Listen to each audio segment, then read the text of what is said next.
নমস্কার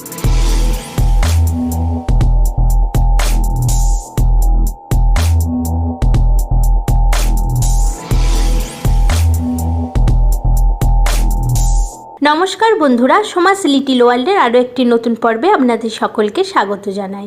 আজকের ভিডিও থেকে আমরা জানব এই বছর অর্থাৎ 2024 সালে 1431 বঙ্গাব্দে যোগিনী একাদশীর পূর্ণাঙ্গ সময়সূচি, ব্রতের পারণ, যোগিনী একাদশী ব্রতের মাহাত্ম্য।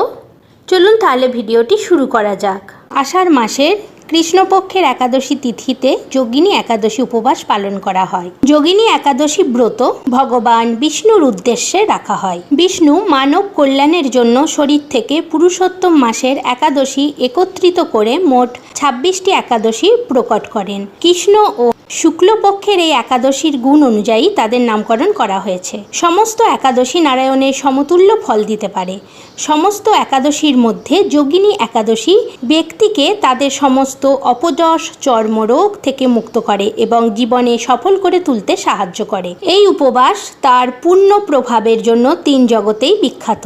ধর্মীয় বিশ্বাস অনুসারে যে ব্যক্তি যোগিনী একাদশী উপবাস করে ভগবান বিষ্ণুর পুজো করেন তিনি মোক্ষ লাভ করেন। এই উপবাস পালন করলে 88,000 ব্রাহ্মণকে খাওয়ানোর সমান পুণ্য হয়। শুধু তাই নয়, মৃত্যুর পর স্বর্গ লাভ হয় বলে কথিত আছে। এই একাদশীর কাহিনী পড়লে ও শুনলে ব্যক্তি সমস্ত পাপ থেকে মুক্ত হয়ে যায়। 2024 সালে 1431 বঙ্গাব্দে যোগিনী একাদশীর একাদশী তিথি শুরু হবে ইংরাজির 1 জুলাই 2024, বাংলার 16ই আষাঢ় 1431 সোমবার সকাল 10:34 পর থেকে। একাদশী তিথি সমাপ্ত হবে ইংরাজির 2 জুলাই 2024, বাংলার 17ই আষাঢ় 1431 মঙ্গলবার সকাল 8:50। যোগিনী একাদশীর ব্রত পারণ হবে ইংরাজির 3 জুলাই 2024, বাংলার 18ই আষাঢ় 1431 বুধবার সকাল 7:30 পর থেকে সকাল 11:16 মধ্যে। যোগিনী একাদশীর মাহাত্ম্য।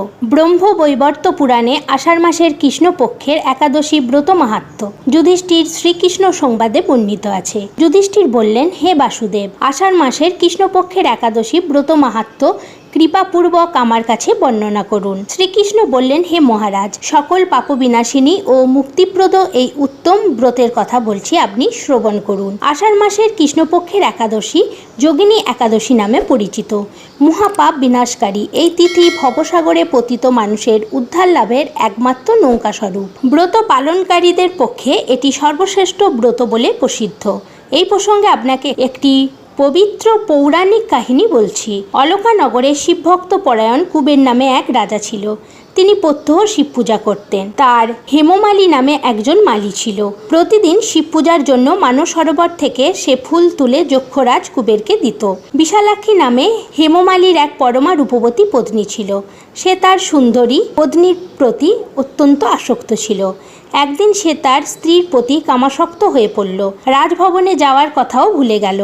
বেলা 2 প্রহর অতীত হলো। পূজা অর্চনার সময় চলে যাচ্ছে দেখে রাজা ক্রুদ্ধ হলেন। মালির বিলম্বের কারণ অনুসন্ধানে এক দূত প্রেরণ করলেন।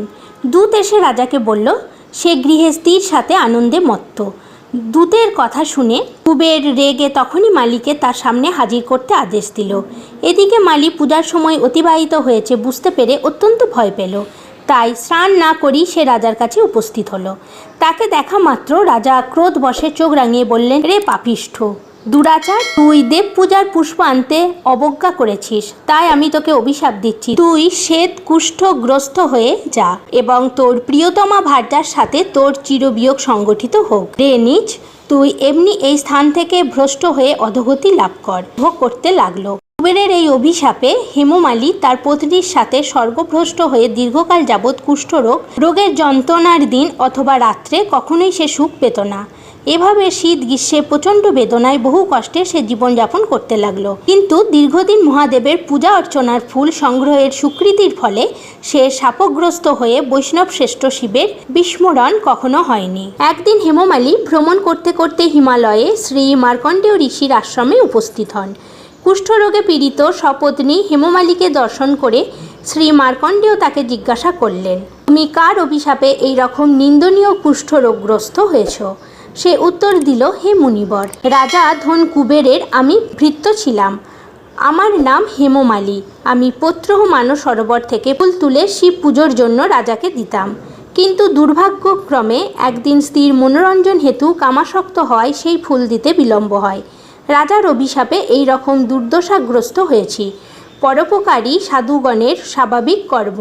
হে ঋষিশ্রেষ্ঠ, আমি অত্যন্ত অপরাধী, কৃপা করে আমার প্রতি প্রসন্ন হন। তখন দয়াদ্র চিত্র মার্কণ্ডেয় মুনি বললেন, হে মালী, তোমার মঙ্গলের জন্য শুভফল প্রদানকারী এক ব্রতের উপদেশ করছি। তুমি আষাঢ় মাসের কৃষ্ণপক্ষের যোগিনী নামক একাদশী পালন করো। এই ব্রতের পূর্ণ প্রভাবে তুমি অবশ্যই কুষ্ঠব্যাধি থেকে মুক্ত হবে। শ্রীকৃষ্ণ বললেন। ঋষির উপদেশ শ্রবণ করে হেমমালী তাকে প্রণাম জানালো। পরে অত্যন্ত আনন্দে ঋষির আদেশ মতো নিষ্ঠার সঙ্গে যোগিনী একাদশী ব্রত পালন করলো। এইভাবে হেমমালী সমস্ত রোগ থেকে মুক্ত হলো এবং পত্নী সহ সুখে জীবনযাপন করতে লাগলো। হে মহারাজ যুধিষ্ঠির, আমি আপনার কাছে এই ব্রত উপবাসের মহিমা কীর্তন করলাম। এই ব্রত পালনে 88,000 ব্রাহ্মণকে ভোজন করানোর ফল লাভ হয়। যে ব্যক্তি এই মহাপাপ বিনাশকারী ও পুণ্যফল প্রদায়ী যোগিনী একাদশীর কথা পাঠ ও শ্রবণ করে, সে অচিরেই সর্বপাপ থেকে মুক্ত হয়।